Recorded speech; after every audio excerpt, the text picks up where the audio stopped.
Harris faces critical test on migration effort when Title 42 ends. As President Joe Biden's approach to migration at the US-Mexico border confronts its most critical test yet when Title 42 expires, his number two, Kamala Harris, will face what's likely to be her own perception problem.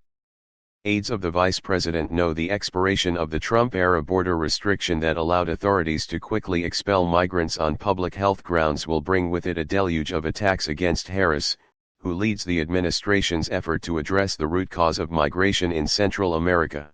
Subscribe our YouTube channel and click our bell icon for new videos. Administration's effort to address the root cause of migration in Central America. It's a 2-year-old task, assigned by Biden, that's placed Harris at the apex of political vulnerability, with Republicans consistently framing her as the border czar, who has not quelled the historic surge of migration in the Western Hemisphere. But Harris's staff and allies counter that the real work she and her office are doing in the Northern Triangle countries, and not the border, is making a difference. While Republicans are focusing on these border attacks, we are doing the work of governing, an administration official told 24newsread.blogspot.com. Each agency is slowly and steadily making progress on implementing what we laid out we're trying to do there. Though Harris has rejected GOP framing that she's responsible for border policy, she's struggled to change the narrative.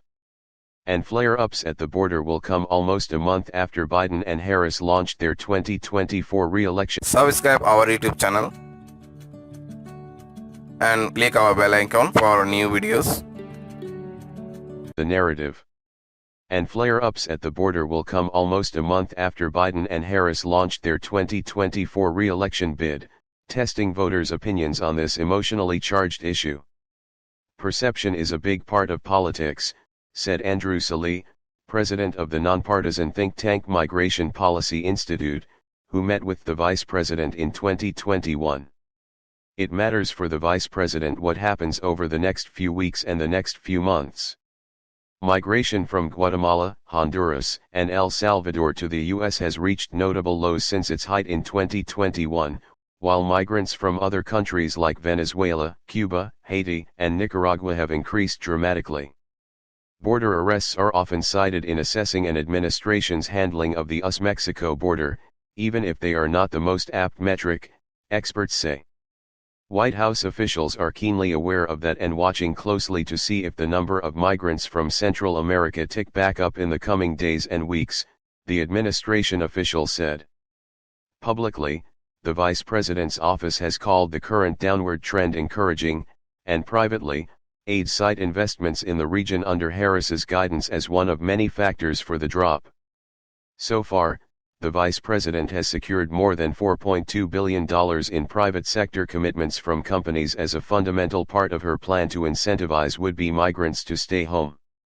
Around 47 entities are collaborating across financial services, textiles and apparel, agriculture, technology, telecommunications, and nonprofit sectors to bolster the region's economy, according to a White House fact sheet from February, the last major public update.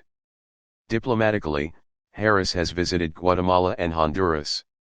She's held in-person and on-the-phone conversations with those counterparts, but affronts to democracy and corruption concerns have limited Harris's ability to fully engage, officials say. Harris's public events to tout the progress made in the region have waned in the last year, with her attention turned to other domestic crises like reproductive rights, voting rights, and shoring up democracy. Still, those close to the Harris say she is routinely involved. She's engaged. She knows the content. She's driving the team forward as an executive should. She gives us direction in a clear manner, Jonathan Fantini Porter, Executive Director and CEO of Partnership for Central America, which acts as a liaison between companies and the U.S. government and regularly engages with the Vice President's office. You can have a very in-depth conversation with her. She's able to talk about metrics, direction of where things are. The Vice President receives monthly updates, a source familiar with Harris's schedule said. Many times, the meetings consist of a progress review and strategic vision.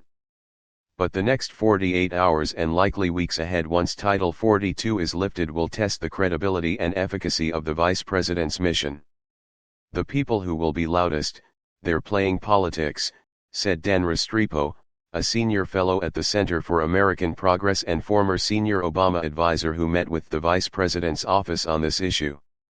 Restrepo added, "They aren't particularly interested in working the issue, they're interested in the political benefits." Harris's long-term plan. The Vice President's task, the first major issue assigned to her in March 2021, was billed as a long-term effort to develop a larger strategic partnership with Central American countries and stem the flow of migrants. At the time, an influx of unaccompanied minors apprehended on the U.S. southern border were from Central America, a region where major hurricanes and the coronavirus pandemic took a devastating toll. Since then, the number of border encounters from there have receded. In March 2021, border authorities encountered more than 85,000 migrants from El Salvador, Guatemala, and Honduras. During the same time period this year, the number dropped to around 34,000, according to U.S. Customs and Border Protection data.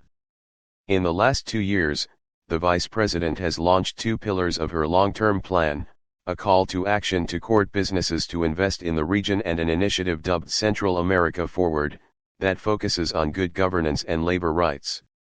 Ensuring good governance has been the hardest part of Harris's task due to the unfavorable conditions to foster democracy. In El Salvador, there's been concern about limiting checks and balances in government, while in Guatemala, Subscribe our YouTube channel and click our bell icon for new videos. Time period this year, the number dropped to around 34,000, according to U.S. Customs and Border Protection data. In the last 2 years, the Vice President has launched 2 pillars of her long-term plan, a call to action to court businesses to invest in the region and an initiative dubbed Central America Forward, that focuses on good governance and labor rights. Ensuring good governance has been the hardest part of Harris's task due to the unfavorable conditions to foster democracy. In El Salvador, there's been concern about limiting checks and balances in government, while in Guatemala, there have been concerns about government corruption. And in Honduras, the election of President Xiomara Castro has not brought radical change to corruption or organized crime once believed. Combating corruption is a central pillar of our effort to address root causes of migration, and we will not waver in this, a White House official told 24newsread.blogspot.com. But the existence of corruption has not prevented us from successfully tackling additional root causes of migration. In the absence of the environment to deepen diplomatic relationships, Harris has leaned hard into private sector investments. She's courted millions from companies like Microsoft, MasterCard, Kobani, Duolingo, Nespresso, Bancolombia, and Davivienda. Microsoft pledged to expand internet access to as many as 3 million people in the region by July 2022, and Chegg, an online learning platform, has committed to certifying 100,000 young adult students in Honduras by 2030. Experts credit Harris's ability to secure private sector investments as her most visible action in the region to date. Still, those who have stake in the region question the durability of those investments over the long term without more diplomatic success in the region. If you're trying to build these relationships with these corrupt actors and you're just so focused on investment without requiring conditions to those countries, I think that's problematic, Ana Maria Mendez Darden, Director for Central America at Washington Office on Latin America, told 24newsread.blogspot.com. Harris's efforts alongside the Partnership for Central America are meant to lay down the economic groundwork now to reap major benefits for the people of Central America in the future. And the U.S. government, they say, has stepped up their own abilities to match private investments. A White House official says the administration is on track to meet its commitment under the root causes strategy to increase U.S. foreign assistance to the region by providing $4 billion over 4 years. But most, who support the vice president's efforts, have cautioned that it's likely too soon to see the real impact of those contributions in the region. I think we will only actually know if a strategy is working a few years down the road. because, again, this is a strategy that's tackling long-term systemic issues, Jason Marzak, Senior Director of the Atlantic Council's Adrian Arsht Latin America Center, told 24newsread.blogspot.com. So, the vice president will have twin challenges, experts and allies maintain. First is to progress in her Northern Triangle task, and second, is to battle the perception that she is responsible for the border too, no matter how chaotic the situation becomes. The vice president's big problem on this issue is that she's wanted to own the investment side, but not the border strategy, a source familiar with the vice president's strategy told 24newsread.blogspot.com. That makes her vulnerable, the source said, because she's politically responsible for whatever happens. Second, is to battle the perception that she is responsible for the border too, no matter how chaotic the situation becomes. The vice president's big problem on this issue is that she's wanted to own the investment side, but not the border strategy, a source familiar with the vice president's strategy told 24newsread.blogspot.com. That makes her vulnerable, the source said, because she's politically responsible for whatever happens. She's politically responsible for whatever happens. Subscribe our YouTube channel and click our bell icon for new videos.